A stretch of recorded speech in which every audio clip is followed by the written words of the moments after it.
What, you're going back home to give birth? I asked incredulously. My mother-in-law shot me a snide grin and remarked, "Why don't you just stay there forever? I don't want to see your freeloading face." Her words stung, but I managed a composed reply. "Sure, take care then." My name is Flo, a 34-year-old professional. I've been dating Barry for 2 years now. We first met at a party where our shared taste in music sparked an instant connection. After exchanging numbers, we started spending our evenings together, discussing everything from favorite tunes to work challenges over drinks at our local bar. Being with Barry was always a joy, and time with him flew by. Eventually, we became a couple, and life has never felt more fulfilling. Despite our busy work schedules, we cherish our weekends together. The anticipation of seeing Barry motivates me to work harder and be more productive during the week. Our relationship had been a cornerstone of my career success. After a year of dating, we decided to take the next step and moved in together.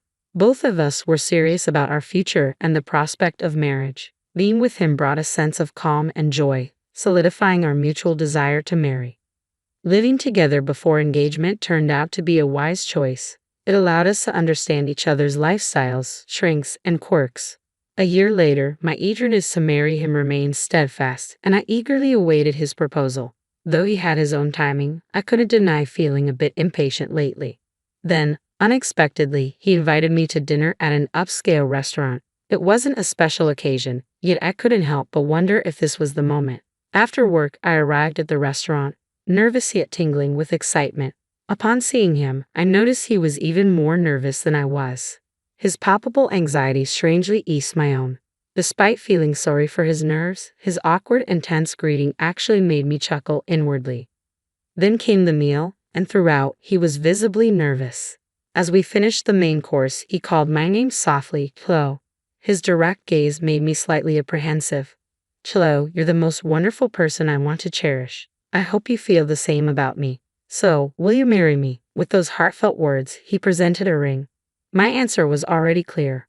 Yes, I can't wait for our life together. With our engagement sealed, I was overwhelmed with happiness. However, life soon became hectic, and the joy was fleeting. We had to meet each other's families, organize family gatherings, and begin wedding preparations.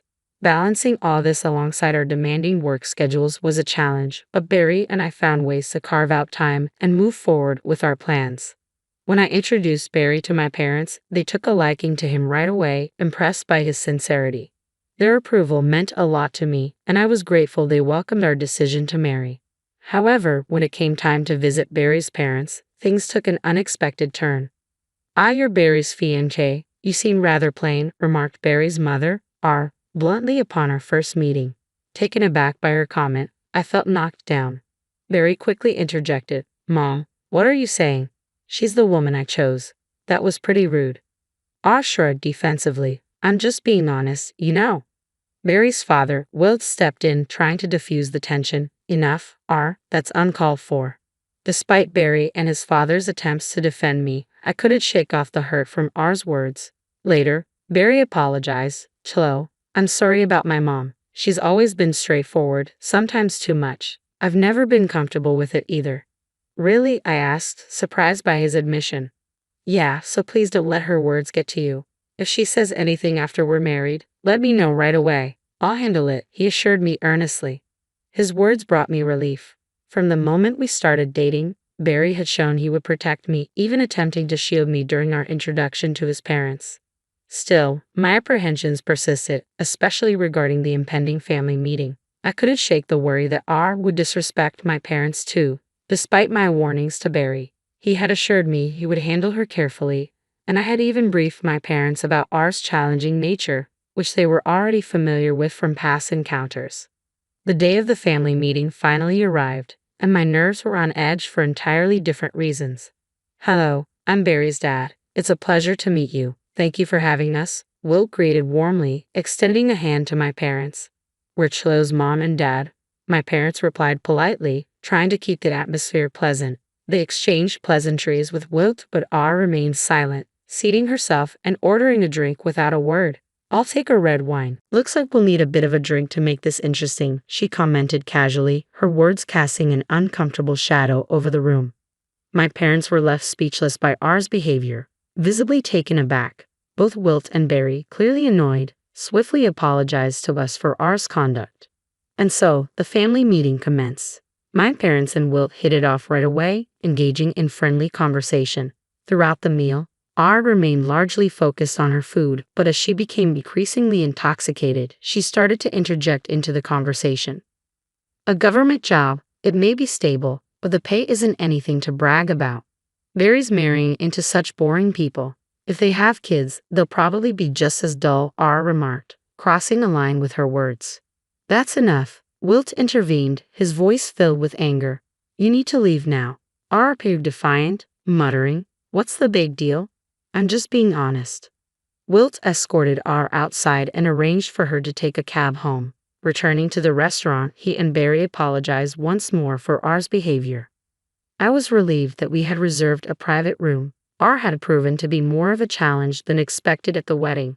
She seemed subdued, likely because Wilt had warned her to behave impeccably or face consequences. Apparently, he had even threatened divorce if she caused any embarrassment, so she kept her comments to herself. Thankfully, the wedding went off without a hitch, and I was grateful for that. Thus, our married life began in earnest. Barry and I had a wonderful relationship, making our life together blissful. We both shared household responsibilities equally to ensure neither of us felt burdened. It was a bonus that Barry excelled in cooking. I always looked forward to his meals.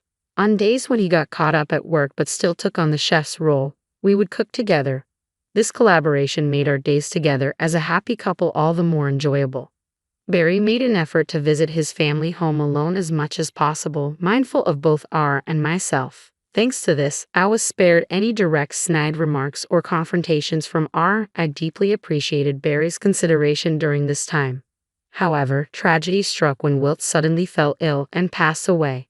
Barry and I rushed to the hospital, but we arrived too late. Dad, Barry exclaimed in disbelief. Wilt's death hit him hard, and R was visibly distraught as well. How could you leave me like this? Despite my strained relationship with R, I couldn't help but empathize with her grief in that moment. I mourned the loss of Wilt, who had always treated me with kindness.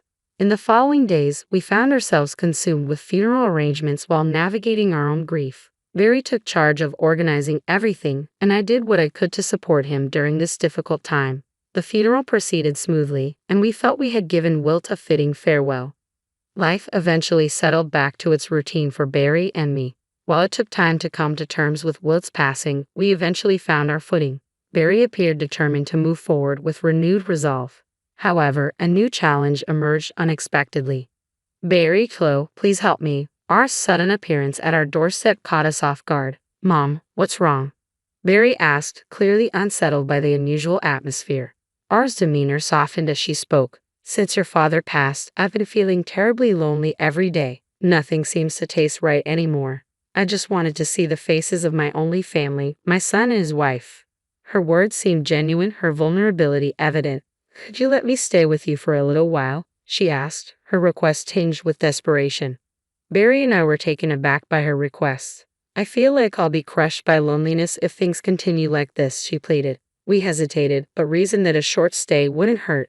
R seemed so fragile. We doubted she had the energy to be hostile towards me. So we agreed to live together, and surprisingly, R behaved maturely. She even took on some household chores. I'm staying in your home. It's the least I can do. Thank you, Flo. You're a lifesaver, she expressed gratefully.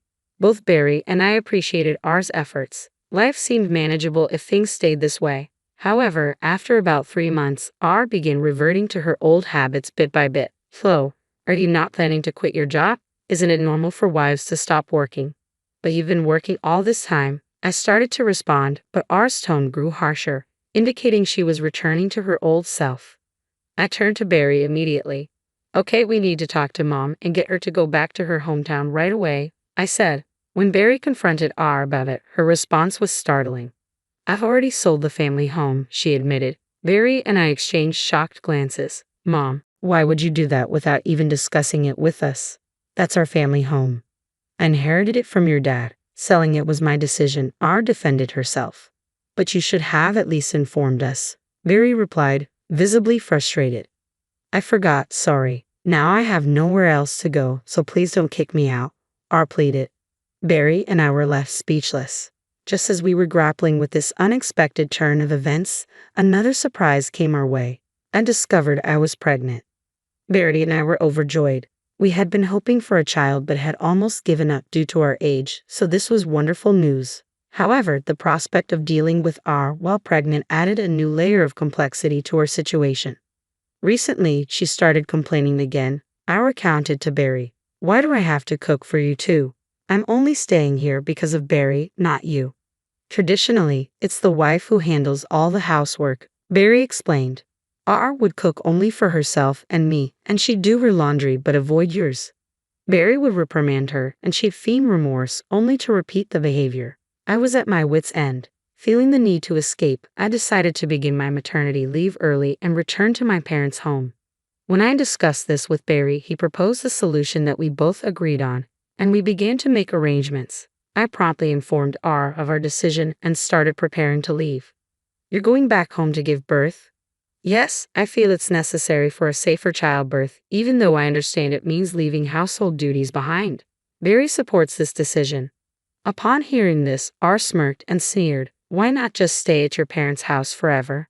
I don't want to see your parasitic face around here anyway. I bet even Barry's had enough of you. You don't need to come back to this house anymore.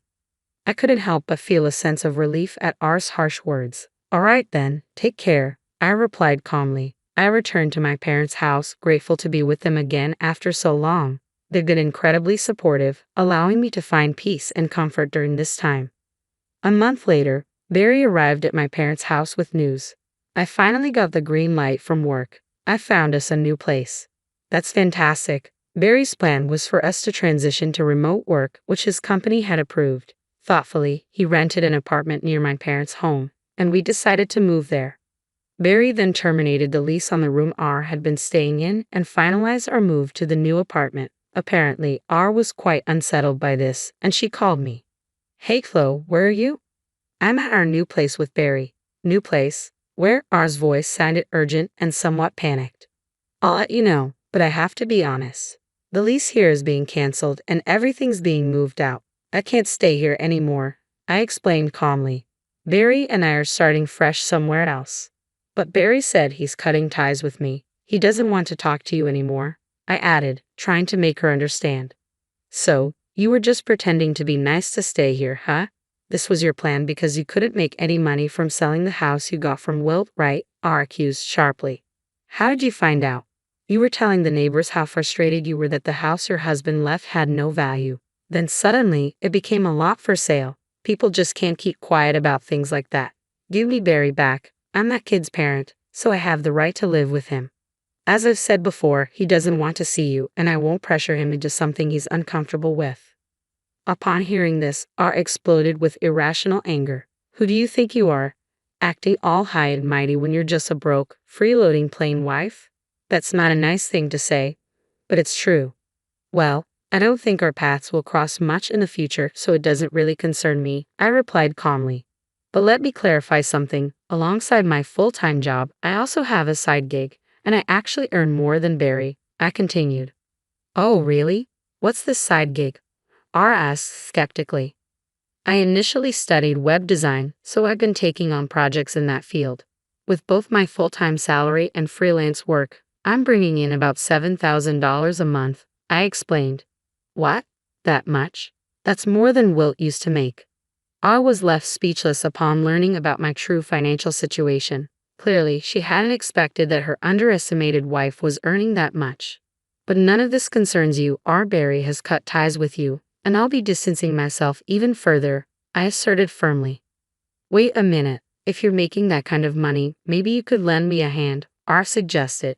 I didn't hesitate. I ended the call and blocked her number. It was a relief to expose R's true intentions and leave her feeling regretful. Knowing I wouldn't have to deal with her again brought me a sense of peace. She had no knowledge of where my parents lived or where I worked. With Barry working remotely and our new address undisclosed to her, the likelihood of R tracking us down was minimal. I've heard that R has always struggled with overspending, and whatever inheritance Wilt left behind has dwindled to almost nothing. She attempted to sell the house but received a low offer, leaving her in financial trouble. However, old habits die hard. A neighbor from our former neighborhood reached out to Barry and informed us that our spending habits and reliance on payday loans have plunged her into debt. She's been asking neighbors for loans without success, leading to a challenging financial situation. It seems like karma has caught up with her. Meanwhile, Barry and I no longer have to worry about R intruding into our lives. We're enjoying a peaceful existence, splitting our time between our own home and my parents' place as I prepare for the birth of our child. Once the baby arrives, Barry and I are looking forward to nurturing our family and cherishing our time together.